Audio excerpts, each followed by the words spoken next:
On retrouve Nabila. Bonjour Nabila. Oui, bonjour. Merci d'être avec nous. Avec plaisir. Alors, vous vous souvenez bien de vos rêves, vous, je crois. Oui, tout à fait. Je me souviens très très bien de mes rêves en général. Et souvent, effectivement, ils sont assez mouvementés. Donc, quand je me réveille, je suis un peu étonnée, on va dire.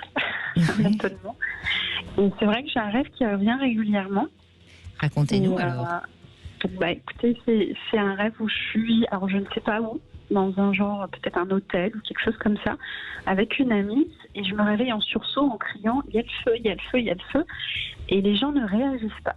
Ils sont tout mous, tout zen, je ne comprends pas, et du coup je suis complètement stressée, et je bouge dans tous les sens pour essayer de comprendre la situation, je ne la comprends pas, je sors et je vois qu'il n'y a pas de feu en fait, je vois qu'il n'y a pas de feu.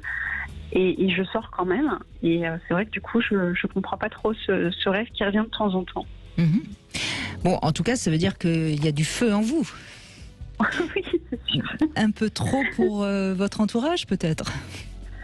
Oui, effectivement. J'ai beaucoup d'énergie et j'ai du mal à me canaliser déjà toute seule, effectivement, mon énergie à l'habitude.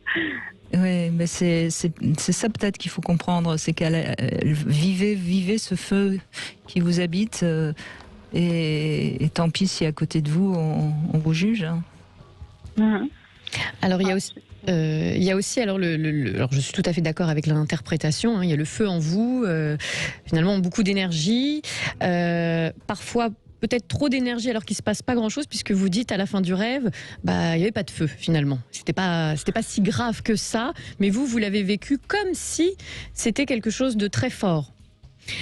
Vous avez introduit votre rêve en signifiant « je ne sais pas où je suis ». Souvent, je rêve de ne pas savoir où je suis. Donc, il est fort probable, lorsque vous êtes dans l'intensité émotionnelle, que vous vous perdiez un petit peu en route. C'est-à-dire que peut-être vos émotions ont tendance à vous, à vous déstabiliser et à vous écarter un petit peu du chemin, si je puis dire. Oui, tout à fait. Et alors, cette amie, est-ce que vous l'identifiez ou pas ? Non. Donc c'est un peu vous alors, c'est vous. C'est-à-dire que vous devez venir votre meilleur ami. Vous devriez devenir votre meilleur ami.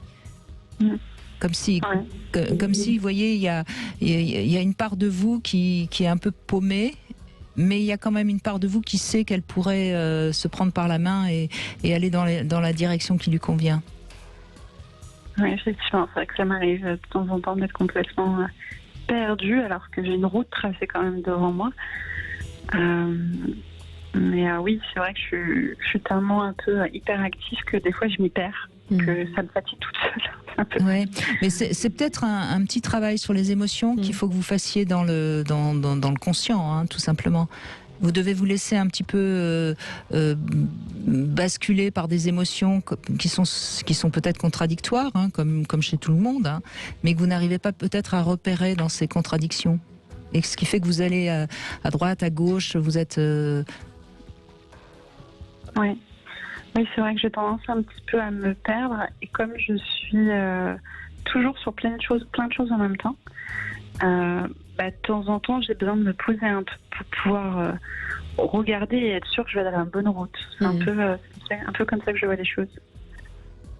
C'est très juste, il vous faut un petit temps, entre guillemets, vous avez parlé d'hôtel, peut-être un temps de repos pour canaliser ce feu, Oui, c'est pour ça que de temps en temps, je pars toute seule en vacances, je me fais une mini-retraite seule pour pouvoir un peu penser à tout ça et pouvoir me réorienter sur l'année. Vous avez quel âge, Nabila ? J'ai 37 ans. 37 ans, oui. Et vous avez l'impression jusqu'à présent d'avoir pas trop décidé, notamment de votre vie affective, d'avoir été un petit peu... Oui, on peut dire ça, effectivement. Je crois qu'il y a quelque chose à comprendre par rapport à ça. Votre capacité à dire oui, à dire non est peut-être pas suffisamment ancrée. Oui, complètement. Et puis un travail au niveau de l'intensité des émotions. Quelque chose comme ça. Sur l'intensité des émotions, pour l'instant, c'est vrai que, à part faire de la méditation et savoir me calmer quand ça arrive, je ne sais pas encore anticiper. Peut-être un accompagnement avec un professionnel afin que vous puissiez liquider cette source, hein, parce que même si vous la vivez en tant qu'adulte, elle n'est que la résonance d'émotions qui se sont stockées dans l'enfance. C'est-à-dire quelqu'un qui est hyperactif, quelqu'un qui a un feu intérieur, ça lui est pas tombé dessus du jour au lendemain, hein, c'est qu'il y a des antécédents. Donc il faudrait peut-être aller du côté des antécédents pour nettoyer, on va dire, cette charge émotionnelle afin que vous puissiez vous stabiliser au niveau des affects. Ouais. Mais peut-être que vous avez besoin de plaire et d'être aimé un peu trop par rapport à ce qu'il faut. Hein. On a tous besoin d'être aimé et de plaire, hein, Nabila. Mais chez vous, il y a peut-être une quête qui vient d'une blessure antérieure. Oui, complètement. Ah oui, vous êtes juste. Donc c'est cette blessure antérieure qu'il faut un petit peu mieux comprendre de façon à la réparer vis-à-vis de vous-même, hein, encore une fois, pour être plus dans la capacité à pas vous laisser sans arrêt influencer par. Je pense que c'est surtout dans votre vie affective que ça doit se traduire comme ça. Oui. Tout à fait.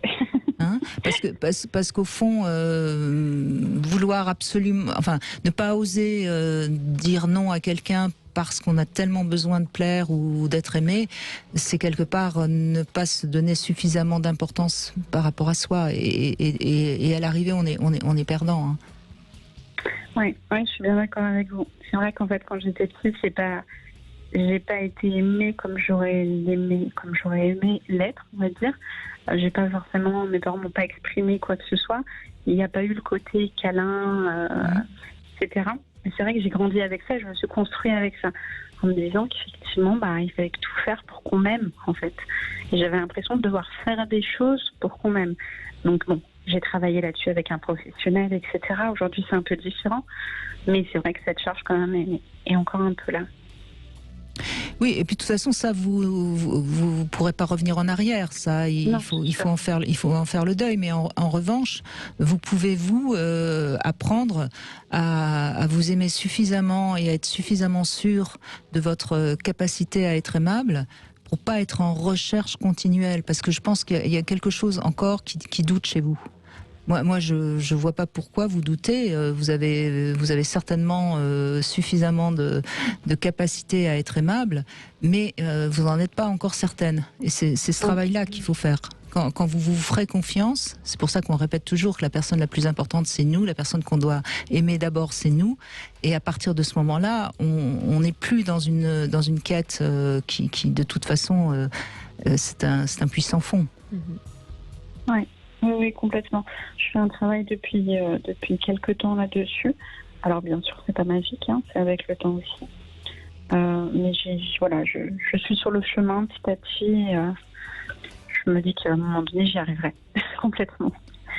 Oh il y a pas de raison, hein. Si vous y donnez vous donnez les moyens, vous y arriverez. Et puis encore une fois, comme l'a dit tout à l'heure Stéphanie Germanis, ce qui compte, c'est d'être sur le chemin.